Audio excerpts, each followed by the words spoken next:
딸 미정 씨는 아버지와 동생에게 입힐 겨울옷을 꺼냅니다. 교도소에 수감된 지 6개월. 이제 곧 두 사람이 석방됩니다.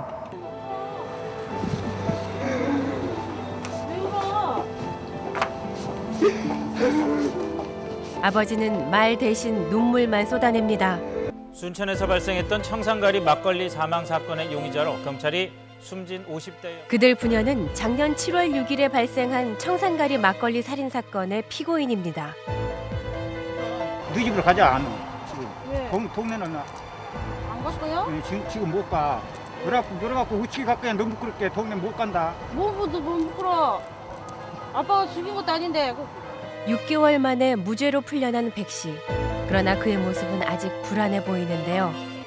함께 석방된 막내딸과는 눈도 마주치려 하지 않습니다. 작년 7월 8일 장례식장은 울음바다였습니다. 백 씨의 아내가 갑자기 사망한 것입니다. 막내딸 희정 씨도 슬픔에 오열합니다. 피해자 최 씨는 마당에 놓여있던 막걸리를 동네 주민과 나눠 마셨고 최 씨와 마을 주민 한 명이 사망하고 말았습니다. 막걸리 안에서 검출된 것은 청산가리. 최 씨는 살해당한 것입니다. 용의자로 구속된 것은 놀랍게도 최 씨의 막내딸.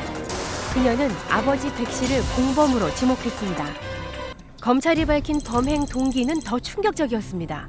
피고인들은 친부녀지간으로서 약 15년 전부터 부적절한 성적 관계를 유지해 오면서 이를 알게 된 최 모 씨와 사이에 누적된 갈등으로 인하여 이 사건 범행을 저지른 것으로 밝혀졌습니다. 다 인정하고 있습니다. 본인이 자백을 하고 있고 작년 9월 2일 현장 검증이 있었는데요. 너한테 창고에 가보라 그랬지? 그렇지. 그때가 몇 시쯤이었지? 오후에. 응? 오후에. 오후 몇 시겨? 2시간. 응? 3시간. 오후 3시겨? 네. 아빠 말은 밤에 그랬다. 너 막차 타고 오니까 밤에 그랬다는데? 아까? 순천이다. 그때 너 순천에 있었잖아. 그런데 희정 씨는 당시 상황을 잘 기억하지 못합니다. 오니까 아빠가 창고에 가봐라 그랬다는 거지? 네. 자, 가봐라. 그래서 그 말 듣고 어떻게 했지? 창고에 가봐. 가봤어. 자, 창고에. 수많은 경찰을 애먹인 용의주도한 범인이 당시 상황을 잊을 수 있을까요? 바닥에서 흘렸네? 흘렸네? 맞아? 그럼 바닥에 좀 흘렸겠는데 캄캄하고? 뭐 후라시 갖고 갔어? 네. 갖고 후라시? 브러쉬는 안 갖고 가고는 있는 것만 그냥 라이터로 그냥 비치면 좀. 라이터? 네. 라이터로 같이 하면서 할 수 없잖아. 그냥 캄캄한 데 있구나. 네. 맞아? 뭐 흘릴 수도 있겠구나. 희정 씨의 진술은 그 이후에도 여러 차례 달라졌는데요. 모질했는가 어쩐가 어디 취직도 못해. 뭔가 많이 부족했어요. 얘가 그때 성격의 판단력이 정상적인 애들보다 떨어져요. 근데 시킨 거는 잘해. 이거 한다, 이거는 이렇게 한다, 저거는 저렇게 한다. 이거 해라, 저거 해라. 두 말 안 하고 잘해. 만약 희정 씨가 죄가 없다면 어떻게 엄마를 죽였고 아빠와 부적절한 관계라고 자백할 수 있는지 이해가 되지 않습니다. 왜 너가 엄마 죽였다고 그렇게 말했는지 저건 아닌데 하면서도 왜 저렇게 말했을까? 나도 아니라고 하고 싶은데 검사들이 뭐라고 하니까 거기에 대응하지 못해가지고 나도 그냥 자백하고 말하고.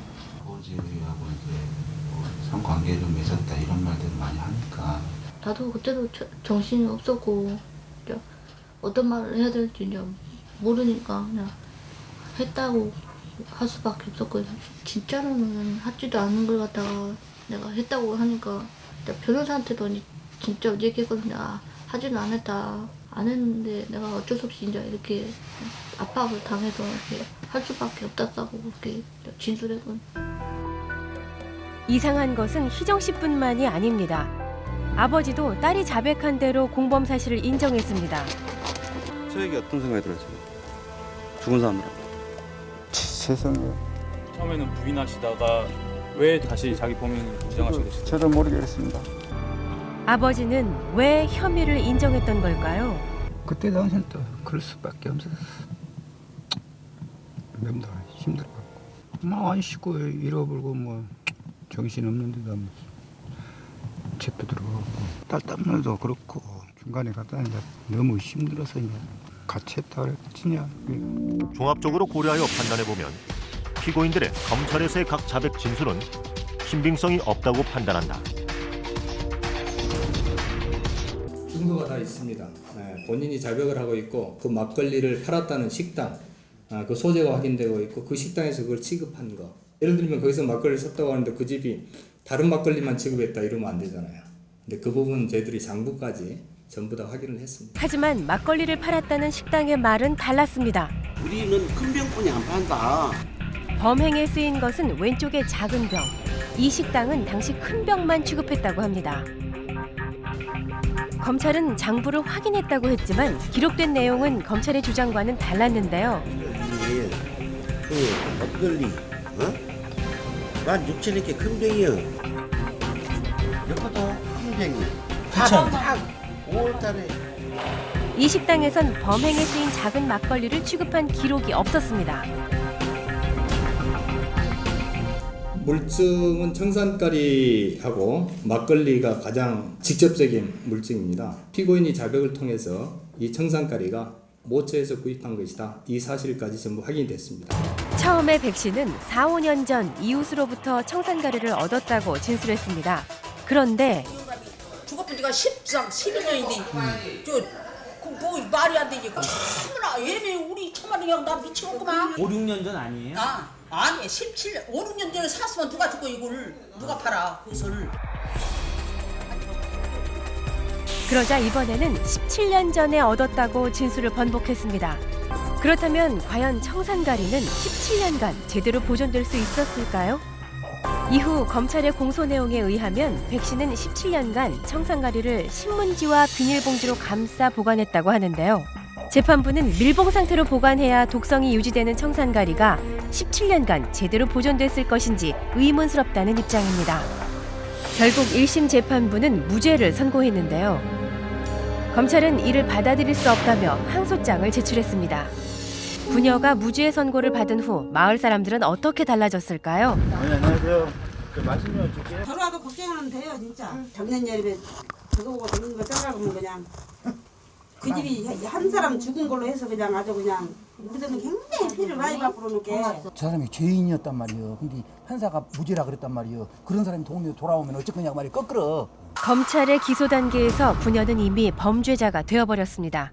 검찰의 수사 결과 발표가 언론이 한 번쯤 의심해 볼 만한 그런 사안임에도 불구하고 전혀 의심 없이 검찰의 일방적인 발표를 확대해서 그것도 진실이냐 보도했다는 점에 문제의 전 잘못이라고 보는 거죠. 언론은 이 사건을 선정적인 제목으로 단정지어 보도했는데요. 며칠 후 백 씨는 아내의 산소를 찾았습니다. 조금만 배워 좋다. 조금만 배워 좋아. 6개월 만에 처음입니다. 얼마 전까지 끔찍한 존속 살인 사건의 공범이었던 두 사람.